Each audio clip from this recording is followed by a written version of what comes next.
Hello everyone. आज मैं present करूंगा टास्क 2 जो कि दिया है स्पार्क फाउंडेशन ने, जो कि जिसका टॉपिक है प्रेडिक्शन यूजिंग अनसुपरवाइज्ड एमएल।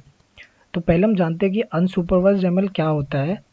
तो अनसुपरवाइज्ड एमएल एक ऐसा टेक्निक है जिसमें जो मशीन होता है उसके ऊपर हम कोई सुपरवाइज नहीं करते हैं और वो खुद लर्न करता है।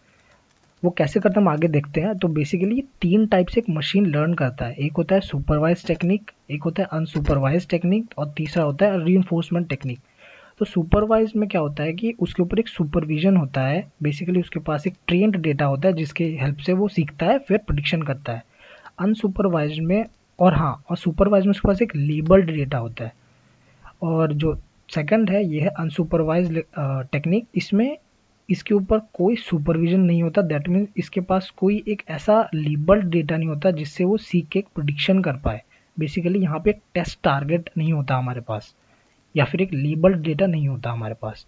और जो रीइंफोर्समेंट लर्निंग होता है वो बेसिकली डिपेंडेंट होता है कि जो मशीन है वो एनवायरनमेंट को अडेप्ट करके फिर सीखे। तो हम बेसिकली सुपरवाइज्ड और रीइंफोर्समेंट पे बात नहीं करेंगे, यहाँ पे हम अनसुपरवाइज्ड टेक्निक के बारे में बात करेंगे।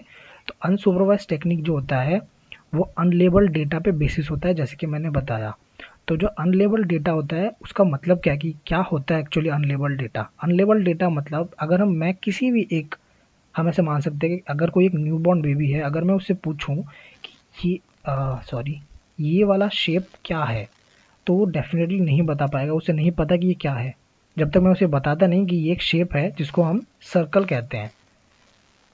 तो जब वो सीख जाएगा कि अच्छा इसको हम सर्कल कहते हैं, तो नेक्स्ट टाइम अगर मैं उसे पूछूं तो वो बता सकता है कि या दैट इज़ अ सर्कल।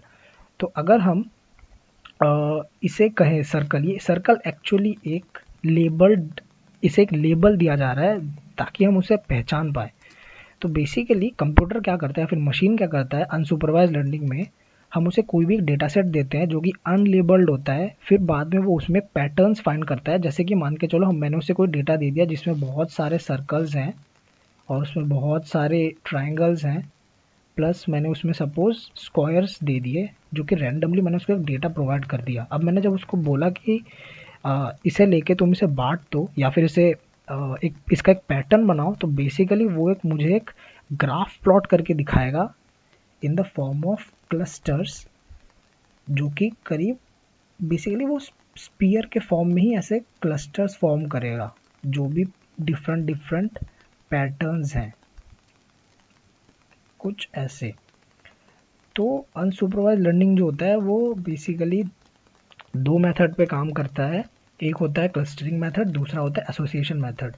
तो क्लस्टरिंग अब जैसे कि पार्टीशनिंग मेथड होता है या फिर हायरार्किकल मेथड हम बोल सकते हैं।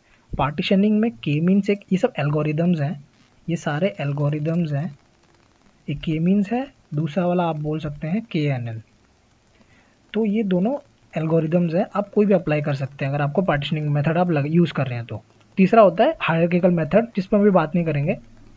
एसोसिएशन होता है कि एसोसिएशन क्या होता है कि अब अगर मान के चलिए आपको कोई भी, आप सुपरमार्केट में जा रहे हैं, वहाँ पे अगर आप जाके देखते हैं कि यहाँ पे आपको ब्रेड मिल रहा है, ब्रेड के साथ आपको बेसिकली जनरली वो लोग क्या करते हैं, ब्रेड के साइड में वो लोग मिल्क रख देते हैं। तो बेसिकली क्या होता है कि जब हम ब्रेड लेते हैं तो जो सामने वाला कस्टमर है वो मिल्क ही लेगा या फिर बटर लेगा। तो ये होता है कि एक डिपेंडेंसी क्रिएट हो जाए, तो ये हम एसोसिएशन की हेल्प से फाइंड करते हैं। अब नेक्स्ट आते हैं हमारे कोडिंग्स के ऊपर। तो यहाँ पे बेसिकली हमने के मीन्स वाला मेथड यूज़ किया हुआ है। तो पहले हम क्या करेंगे, डिफरेंट जो लाइब्रेरीज़ हैं वो हम इंपोर्ट करेंगे। जैसे कि पैंडास हो गया, पैंडास हमारे जो भी टेबल है उसको वो रीड करेगा, CSV फाइल हो गया या फिर एक्सेल फाइल। उसके बाद नम्पाई हो गया, नम्पाई हमारे लीनियर अलजेब्रिक जो ये रहते हैं इक्वेशंस, उसको सॉल्व करने में हेल्प करता है। फिर हम इससे एरेज वगैरह बना सकते हैं। उसके बाद आते हैं मैटप्लॉटली जिससे हम ग्राफ प्लॉट करेंगे। और जो इनलाइन मेथड है वो हमें हेल्प करेगा कि हम इसी नोटबुक के अंदर ही हमारा जो ग्राफ है उसको प्लॉट करें। और एस्केलेंट बेसिकली यूज़ होता है मशीन लर्निंग एल्गोरिदम्स को अप्लाई करने के लिए। उसके बाद हम आते हैं, पहले हम रीड करते हैं। तो ये हमारा डेटा सेट है जिसमें sepal length, sepal width, petal width और स्पीशीज़। तो बेसिकली स्पीशीज़ जो है ये हमारे किसी भी काम का नहीं है, क्योंकि जब भी हमें रियल में कोई डेटा दिया जाएगा, वो पहले से ऐसा लेबल नहीं होगा, वो पहले से नहीं बताएगा कि जो भी ये सब जैसे सेपल ये सब बेसिकली फ्लावर्स हैं। तो मुझे नहीं पता कौन सा फ्लावर है, लेकिन यहाँ पे इसने डिवाइड किया हुआ है कि सेटोसा है या फिर जो भी है, तो हमें ये स्पीशीज़ पहले से पता नहीं होगा।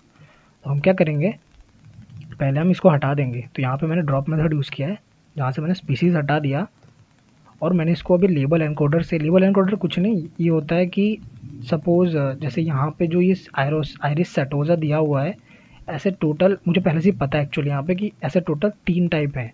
तो उसको मैंने सिंपली कन्वर्ट कर दिया आपके 0 1 2 में, क्योंकि मशीन जो होता है वो टेक्स्ट को रीड नहीं कर सकता, इसलिए मैं उसको न्यूमेरिकली 0 1 2 देखिए यहाँ पे ये कन्वर्ट हो गया है। तो इस मैं बस इसको मैंने इसीलिए रखा हुआ है ताकि मैं इसको लास्ट में कंपेयर कर सकूँ कि मैंने जो अपना एल्गोरिदम बनाया और जो ये न्यूमेरिकल डेटा है, इससे जो आपका ग्राफ बनेगा और मैं जो ग्राफ बनाऊंगा, दोनों में मैं कंपेयर करूंगा कि मतलब मेरा जो ग्राफ है वो कितना सही है। इसके बाद आते हैं हाँ, इसके बाद मैंने उसको हटा दिया। अब मेरे पास बच गए 1 2 3 और 4 कॉलम। फिर मैं इसमें थोड़े इनसाइट्स फाइंड करने की कोशिश करूँगा, जैसे कि तीनों में आप देख सकते हैं कोई नल वैल्यूज़ नहीं है। टोटल 150 वैल्यू है यहाँ पे, कोई नल वैल्यू नहीं है और तीनों के तीनों फ्लोट हैं, यानी कि पॉइंट में नंबर होंगे, जैसे कि 4.8 है पॉइंट में। इसके बाद आते हैं हम डी एफ न्यू मतलब डिस्क्राइब। तो इसके बारे में हम थोड़ा और इनसाइट निकालेंगे, जैसे कि काउंट हो गया, इसमें कितने काउंट है ये बताएगा स्पेसिफिकली सेपल लेंथ वाले कॉलम में। इसका मीन क्या है, स्टैंडर्ड डिवीजन क्या है, मिनिमम क्या है। फिर ये आ जाता है क्वांटाइल स्प्लिट 25 50 75, ये तो खैर अभी हमारे काम के नहीं है। मैक्स है 7.9, वैसे करके ये चारों के यहाँ पे दिए हुए हैं। इसके बाद आते हैं हम इसको, अब हमें डिवाइड करना है। अब हमें ये डेटा सेट दिया हुआ है, ये डेटा सेट हमें दिया हुआ है, अब हमें इसे डिवाइड करना है, या फिर हम बोलना है कि हमें एक पैटर्न फाइंड करना है कि इसमें पैटर्न क्या है। तो बेसिकली हम पैटर्न फाइंड करने के लिए कि उसमें कितने क्लस्टर हो सकते हैं, हम एल्बो मेथड का यूज़ करेंगे। अब एल्बो मेथड क्या होता है, एल्बो मेथड में क्या होता है, बेसिकली जो भी पॉइंट्स होंगे हम उसको with the help of sum of square distance हम कैलकुलेट करेंगे, ये जो मेथड है इससे। तो बेसिकली यहाँ पे हम क्या करेंगे, रैंडमली कोई भी सेंट्रोइड चूज़ कर लेंगे। वो सेंट्रोइड मान के चलिए x1 और दूसरा वाला पॉइंट हो जाएगा y1 हो जाएगा। तो हम क्या करेंगे, जो भी डिफरेंट डिफरेंट पॉइंट्स हैं, हम क्या करेंगे, पहले तो रैंडमली हमने सेंट्रोइड चूज़ किया, फिर बाकी जितने भी अलग अलग पॉइंट्स हैं हम उसमें x2 और y2 इन सब का वैल्यू बिठाएंगे और उसके हिसाब से हम डिस्टेंस कैलकुलेट करेंगे। फिर हम उसका हम एवरेज निकालेंगे, मतलब डिवाइडेड बाय जितने नंबर ऑफ पॉइंट्स है हम उसको डिवाइड कर देंगे। उसके बाद क्या होगा, हमें एक प्लॉट मिलेगा। अच्छा, ये पहले मैं बता दूं कि ये कैसे काम कर रहा है। तो पहले तो यहाँ पे देखिए, मैंने पहले तो जो एक्स के अंदर मैंने क्या किया, जो भी मेरा डेटा सेट था उसमें से मैंने सारे रोज और चारों कॉलम मैंने ले लिए और उनका वैल्यू को मैंने यहाँ पे एक्स के अंदर स्टोर कर दिया, सारे के सारे कॉलम्स के वैल्यू को। फिर मैंने क्या किया, के मीन्स को मैंने कॉल किया, मैंने इंपोर्ट किया। फिर मैंने जो ये है सम ऑफ स्क्वायर, जो मैंने जो डिस्टेंस है उसका मैंने एक एम्प्टी एक लिस्ट मैंने क्रिएट किया। फिर मैंने क्या किया, मैंने अज्यूम किया कि 1 से 10 के अंदर क्लस्टर्स होंगे। फिर मैंने क्या किया, मैंने के मीन्स को अप्लाई किया, जिसमें मैक्सिमम आइट्रेशन है ना 500 रखे, और रैंडम स्टेट आप कुछ भी ले सकते हैं, मेथड हो जाएगा यहाँ पे के मीन्स प्लस प्लस।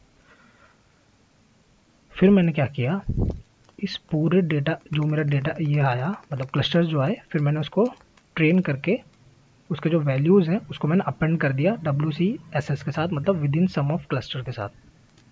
फिर क्या किया मैंने, इसको मैंने प्लॉट जब किया, प्लॉट करने पे मुझे ये पता लगा कि ड्रास्टिकली फर्स्ट पॉइंट से आप देखोगे सेकेंड फिर थर्ड तक पूरा ये डिक्रीज हो गया। उसके बाद आप देखिए 3 से 4 अगर आप जाओगे, 4 से अगर आप 5 में जाओगे तो ये डिस्टेंस और ये डिस्टेंस लगभग सेम है। तो इस केस में हम क्या करते हैं, हम थर्ड वाला हम ले लेते हैं कि ये ऑप्टिमल कंडीशन होगा। अगर आप देखते हैं कि ये बहुत बड़ा है, फिर ये वाला अगर छोटा था तो हम फोर्थ लेते। तो बेसिकली हम यहाँ पे थर्ड लेंगे क्योंकि ये लाइन और ये लाइन ऑलमोस्ट सेम है। दैट मीन्स यहाँ पे आने के बाद ये जितना नीचे मतलब ड्रास्टिकली डिक्रीज हुआ वेरिएंस, ये भी ऑलमोस्ट उतना ही हुआ है, इसलिए हम ऑप्टिमल इसको हम मानेंगे थर्ड वाले को। तो यहाँ पे इसलिए मैंने इन्फ्लुएंस लिखा हुआ है कि हम अबव जो ग्राफ है, अबव ग्राफ, हम इससे ये देख सकते हैं कि थर्ड क्लस्टर के बाद वेरिएंस जो है उतना सिग्निफिकेंट ड्रॉप नहीं हुआ, इसलिए हम थर्ड वाले को मानते हैं। इसके बाद हम आते हैं applying K means algorithm to the data set. अब हम क्या करेंगे, सिंस हमें पता लग गया कि इसमें टोटल 3 क्लस्टर होने के चांसेस हैं, तो हम 3 क्लस्टर को हम इसमें अप्लाई करेंगे और हम फिट प्रेडिक्ट यूज़ करेंगे। फिट मतलब उसको ट्रेन करके प्रेडिक्ट करेंगे हम। तो हमारा प्रेडिक्शन का वैल्यू ये आ गया, ये हमारे तीनों क्लस्टर के वैल्यूज़ आ गए, ये आ गया हमारा सेंट्रॉइड्स। इसके बाद हम आते हैं, इसको प्लॉट करते हैं।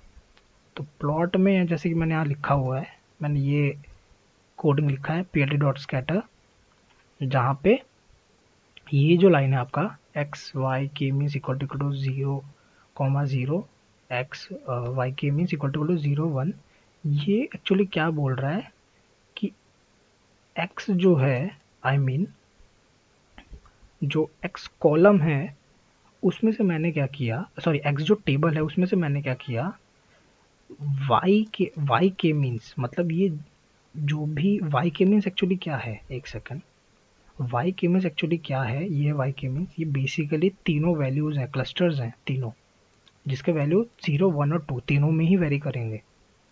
फिर क्या किया मैंने 0 1 2 में, तो पहले मैंने क्या किया, वाई के मीन्स जो 0 के बराबर हो, ठीक है 0 के बराबर हो, और एक्स में 0 मतलब पहला वाला कॉलम, तो जो पहला वाला जो 0 क्लस्टर है और पहला वाला कॉलम मैंने उसको चूज़ किया, और यहाँ पे मैंने y इक्वल टू 0 हो, सेकंड कॉलम दोनों इक्वेट हो, ये टोटल में दोनों जो इक्वेट होगा वो यहाँ पे प्लॉट हो जाएगा।